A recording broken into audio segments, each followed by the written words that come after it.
I have been on enough photo shoots, movie sets, you name it, enough to know that nothing is by accident.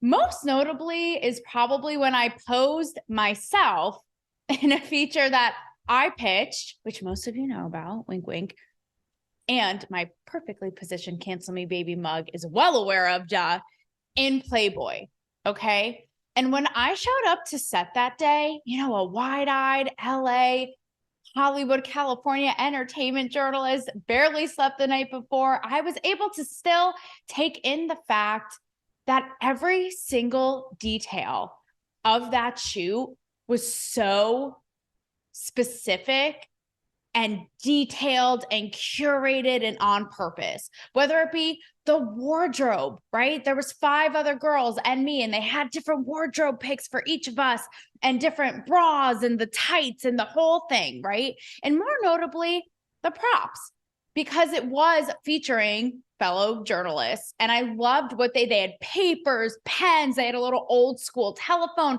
They even had, because we in one of the setups were in a very vintage office setting, and they had this like really pretty porcelain bunny to give ode and a little nod to the Playboy bunny itself, right? So all of these little details that go into a shoot for a huge commercial mainstream brand. Nothing, people, is on accident. And we know these days more than ever how uptight, stick up their butt, psychotic straitjacket brands are about upholding and curating a perfect reputation, right? Or the reputation that they want, which is why when this whole Balenciaga shit show hit the fan, nobody, whether in the entertainment business or not, should be surprised or wondering, did Balenciaga know about this? Of course they knew. People, pull your heads very far out of your asshole, like literally out of the asshole that is the North Pole, okay? They obviously knew what was going on here. But I feel that is almost the wrong focus. Okay, so let's backtrack a little bit, okay? In case you are indeed one of Santa's elves on the North Pole, okay? So last week, Balenciaga came out with a campaign that, again, anybody with a pulse could agree was distasteful and wrong and honestly borderline deranged, in which they described it as, it's like a spring campaign, right? Fashion speak, whatever, like, who cares about these people? Actually, that is contrary to my point, is the power they have, which I'm going to get to in a minute. But they describe it as like plush toys or whatever. And these people had it in their brains to have these kids, I don't know, maybe 5, 6 years old, hold little stuffed animals and teddy bears, some on a bed, okay, some surrounded by empty wine glasses, again, in what world, with these toys in BDSM bondage outfits. And the campaign was called Toy Stories. Like, again, who in their right mind? Like, in what world? And then in another separate shoot is a purse for a similar, spring campaign, similar actually to my Playboy spread, in an office setting on a desk with all these papers, right? But unlike my Playboy spread, which I would have known about, because again, everybody on a photo shoot like this knows every direction each speck of dust is going, okay? Somehow there is a page printed out from a Supreme Court case from 2008, I believe, pertaining to child pornography, okay, prohibition. So people see this, they, make TikToks galore, all this, call to cancel Balenciaga, and everybody basically is like, what in whose right mind, okay? So here's my issue. I take a look, as as someone who was in it for years, at the mainstream media. And I feel like they are treating this, number one, with kids' gloves, no pun intended, right? But they are missing the bigger point, okay? So if this is even being covered by mainstream, what is being covered is a very direct, matter of fact, again, what I was saying earlier, kind of like a who done it, like who let this happen? Because now Balenciaga is suing the production company, the photographers gotten involved, and all of these like fashion bloggers and, you know, these TikTokers and all this are like, okay, so was it the production? Was it Balenciaga? Again, as per my point before, people, we all know this was on purpose, and they're just trying to, like, we know it's common sense, it's common knowledge. Again, you don't have to be in the industry to know this. This is literally at face value common sense. So these people are all in the business of who's suing who and whose fault is it? And I feel that that misses the bigger picture. Now, as a sidebar, people could say, you know, Taylor, you can't say the mainstream is overlooking this because they're covering it. And again, they're covering it in a very matter-of-fact way. I was literally waiting for a Splash Mountain tsunami of think pieces galore with outrage. But again, none really to be seen, right? That's number one. But also, people are saying, oh, like I had a conversation with someone and they're like, oh, but it's all over TikTok and, you know, independent fashion journalists and all this. And, you know, that's great and all, which is going to get to my bigger point later. But we're looking at the mainstream here, the people with the biggest influence, the biggest platforms, the most power, right? Period. Where is the outrage? So that's number one. But also, I feel that they are really, you know, missing another point. Now, someone else could argue too, a point that perhaps some are missing, some are not really, none are really calling on, right?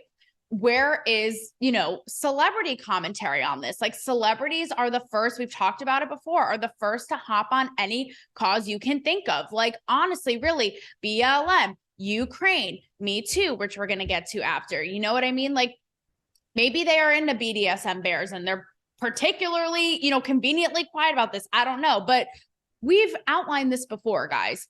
We can't depend on celebrities, nor should we, to speak out on things because they're so concerned with covering their own ass, right? And speaking of ass, the only one who did speak out because she was so intertwined with Balenciaga was Kim Kardashian, saying how foul this is, how we have to protect kids and all this, right? So again, the media is really making this like a whodunit, like Knives Out, Glass Onion situation, which I feel is missing the bigger point because why is nobody looking at the fact, sure, that celebrities aren't speaking out. But again, it's kind of like at face value, like goes without saying, like, let's not expect much from these people.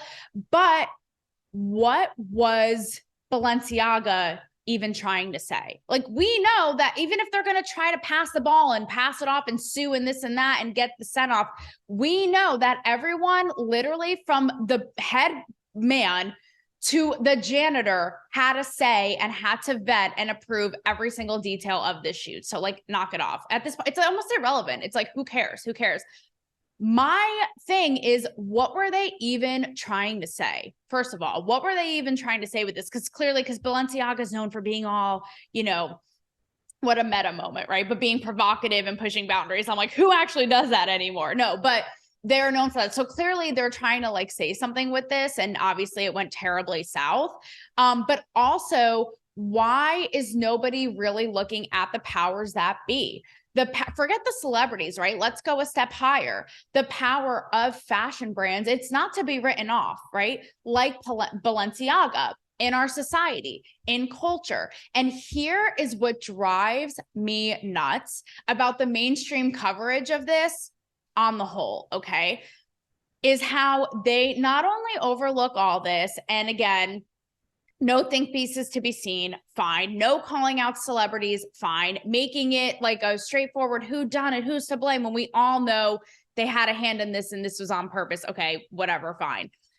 They can't help but make this all about conservatives and right-wing commentary. And to a point, it's like, you guys are obsessed. Like it's getting weird. It's getting weird now.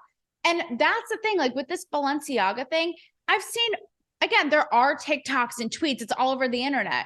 But that goes to say, this is not even political. I mean, really, you have like, I've seen people from all walks of life, men, women, black, white, doesn't matter, being like, this is absolutely disgusting. And somehow the mainstream media, I have 3 examples here, have to somehow make it almost like I don't want to say defending Balenciaga, but like not almost like deflecting. So in a way, inadvertently defending them to show how like conservative commentary to this is so wrong, instead of just denouncing Balenciaga, which everybody in their right mind, like I just said, can agree it's in bad taste and not okay. Okay. So here's an example. So BuzzFeed does a piece on this, and they're like, conservative commentators, make this all about anti-LGBT and obsessing with Tucker Carlson and Candace Owens. In my mind, I'm kind of like, first of all, LGBT and kids in bondage, like what does one have to do with the other, right?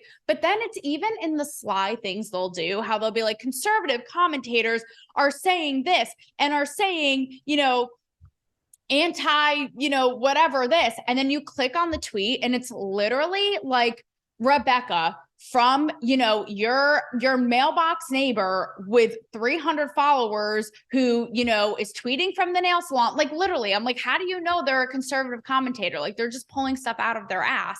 And then they have the nerve to be like, and this is all on the heels of the Colorado shooting, insinuating that, this commentary is what fuels tragedies like that. When in sidebar, when are you gonna, nowhere, by the way, does it acknowledge that the shooter of that horrible event, identified as non-binary, had all of these like prior issues and all these things in the family home and all this, right? Just bad.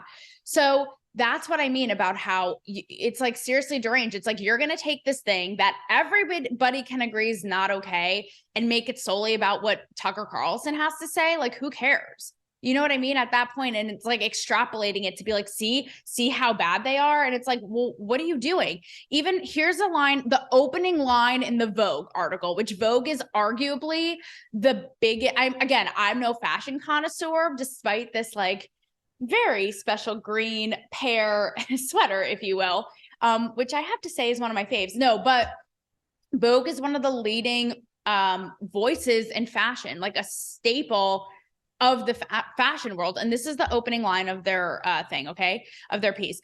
Accusations of child pornography, conspiracy theories, and calls for cancellations, insinuating that conservative commentary is like, a little overboard or this or that, right? So in a way, it seems like you are, again, like defending Balenciaga or complicit. Like, unless you say it, we can't assume that it's like, oh yeah, that it's bad. Everyone knows it's in bad taste. How about The Cut? The Cut does the same thing. The Cut is a brand off New York Magazine. It says both campaigns quickly became conservative talking points and started conspiracy theories. And it's like, again, back to my original thing, you guys are missing the point. And why are you so obsessed?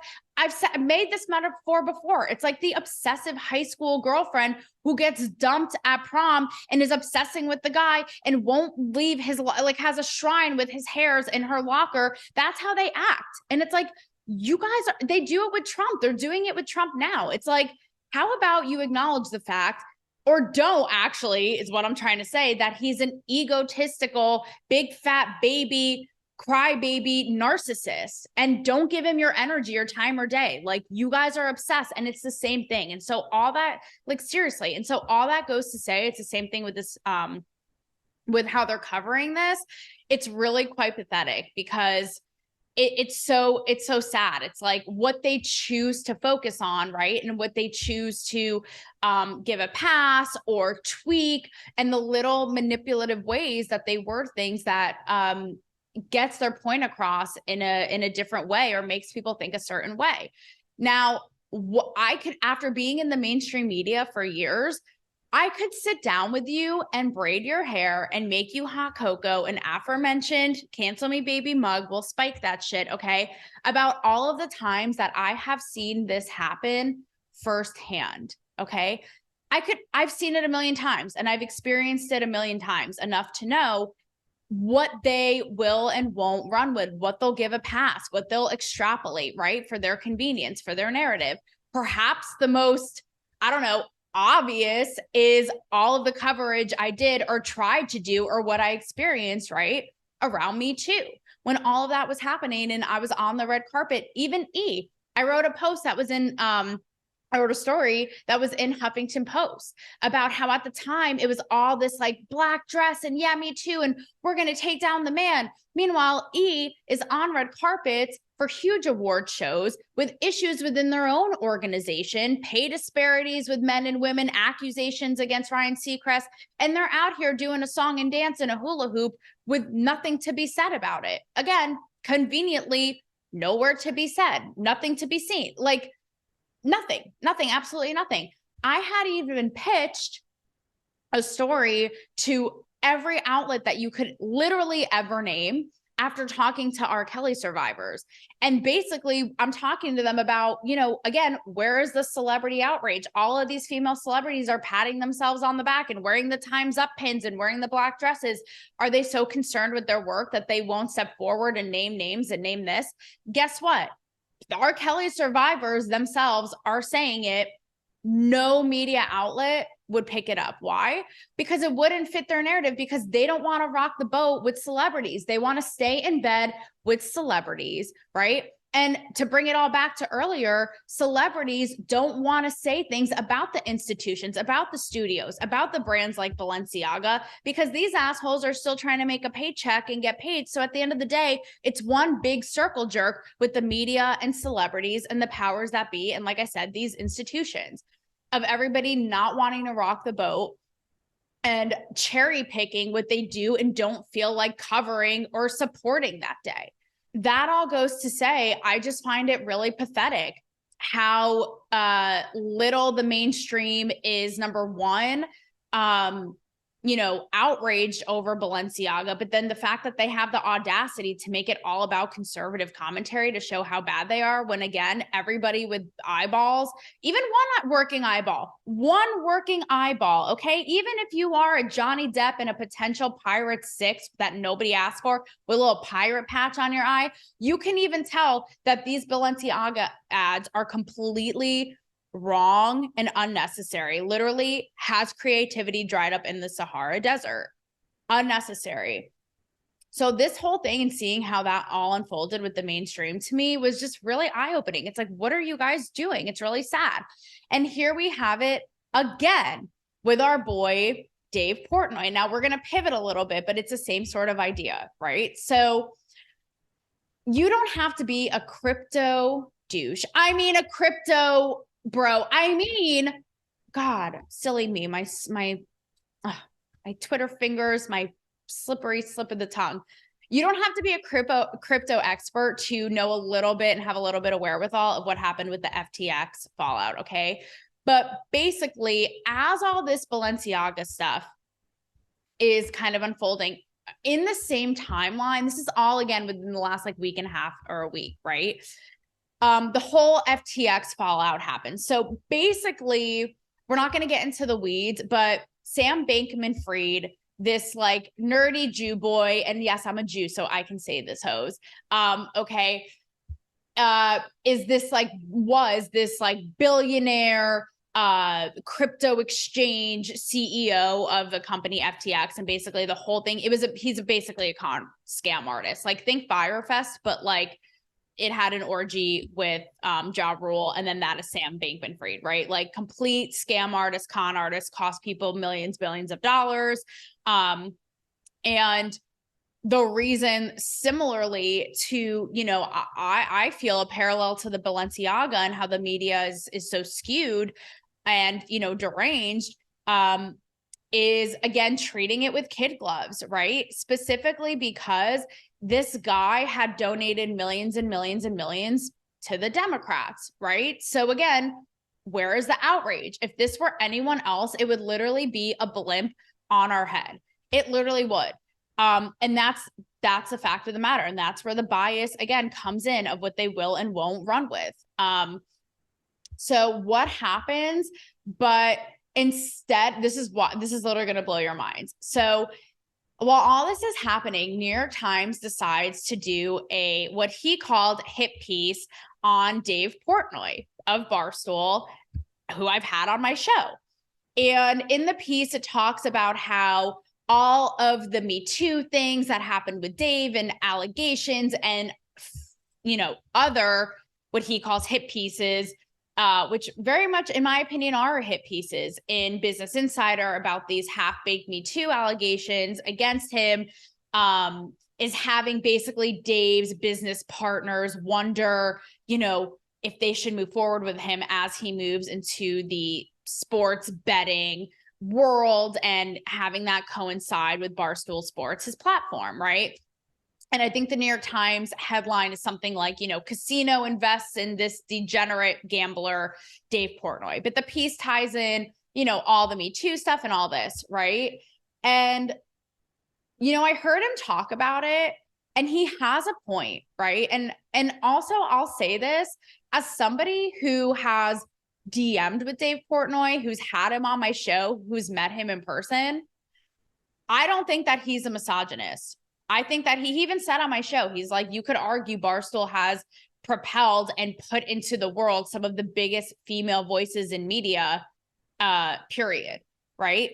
And so that's my view. That's my experience. And trust me, I'd call it as I see it. If I were getting any sort of creepy Harvey Weinstein vibes, which by the way, even here in Nashville, there have been some definitely borderline, that is a ball of wax for another day, some borderline sketchy situations that I have no problem being like, what the actual fuck, I would say it, right? But in this case, I didn't feel that. Now, that doesn't go to say that Dave Portnoy, as much as I like you, my dude, he's a bit of a narcissist, right? So I hear him talking to, of all people, Tucker Carlson about this, but he makes a point. He's like, okay, so Sam Bankman-Fried is here, first of all, a scam con artist, having basically like orgy sex parties in the Bahamas where anything goes, living with like 25 roommates in a harem.